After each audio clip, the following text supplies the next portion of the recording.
Thank you speaker साहब। मेरा question number है 155।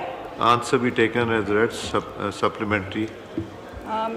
मुझे ये अपने जवाब में बताया गया है, वज़ीर साहब ने बताया है कि मौसमी तब्दीली और ग्लेशियर के सिकुड़ने से फसलों और लोगों को यकसा खतरा मौजूद है।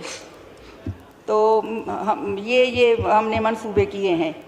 तो मेरा सप्लीमेंट्री सवाल ये है कि वज़ीर साहब ने जो बताया है, जिन इक़दामात का जिक्र किया है, उन मंसूबों में कोई खातिर ख्वाह तब्दीली आई है या नहीं? अगर आई है तो उसकी तफसीलात क्या है? यहाँ मंसूबे तो बताए गए हैं मगर तफसीलात नहीं बताई गई है। थैंक यू जी। शजरा मनसब साहिबा।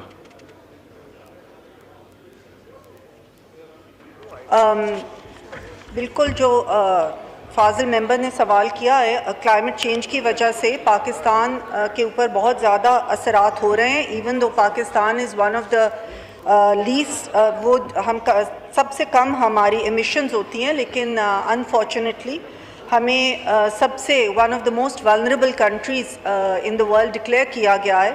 और उसकी वजह यही है कि हमारे एक तो जो ग्लेशियर्स हैं, जिसके के अंदर 26% पाकिस्तानी ग्लेशियर्स हैं, हिमालयन और कराकोरम और हिंदू काश रेंज के अंदर, वो ग्लेशियर्स भी मेल्ट कर रहे हैं।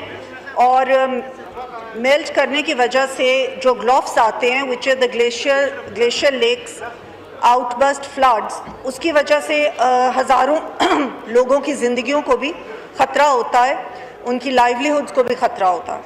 तो इस हवाले से हमने ग्लेशियर्स की एक तो 2024 में अपडेटेड इन्वेंट्री बनाई, जो कि इटली और UNDP ने मिलकर बनाई।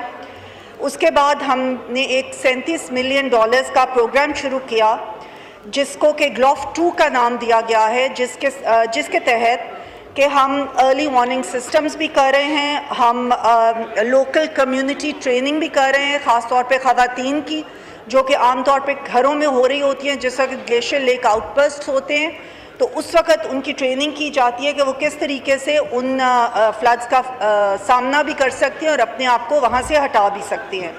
और हम इंफ्रास्ट्रक्चर पे भी काम कर रहे हैं। इसके अलावा 2025 year of the glaciers declare किया गया और प्राइम मिनिस्टर साहब ने एक strategy for conservation and protection of glaciers भी जल्द लॉन्च करनी है। इसके अलावा एक टास्क फोर्स बनाई गई है on addressing the issue of water scarcity and its impact on kharif and rabi crops, जिसको कि मिनिस्ट्री ऑफ क्लाइमेट चेंज और मिनिस्ट्री ऑफ वाटर रिसोर्सेज मिल के चेयर करती हैं। और इसमें ये असेस किया जाता है कि रिवर इनफ्लोज कितने हैं, स्नो मेल्ट के पैटर्न्स क्या हैं, रेजर्वॉयर लेवल्स क्या हैं और रेनफॉल की क्या आउटलुक है, और उसके हिसाब से फिर इमीडिएट और लॉन्ग टर्म प्लान्स जो हैं वो बनाए जाते हैं। एक स्मार्ट क्लाइमेट एग्रीकल्चर के तहत भी एक प्रोग्राम हम कर रहे हैं ग्रास रूट लेवल की वाटर प्रोटेक्शन और प्रिजर्वेशन के हवाले से। और सबसे अहम ये कि we are also trying to use floods as an opportunity for us, ताकि जो फ्लड वाटर है उसको चैनलाइज करके नेचुरल लेक्स की तरफ लेके जाया जाए ताकि वो प्रिजर्व हो सके। जी शुक्रिया।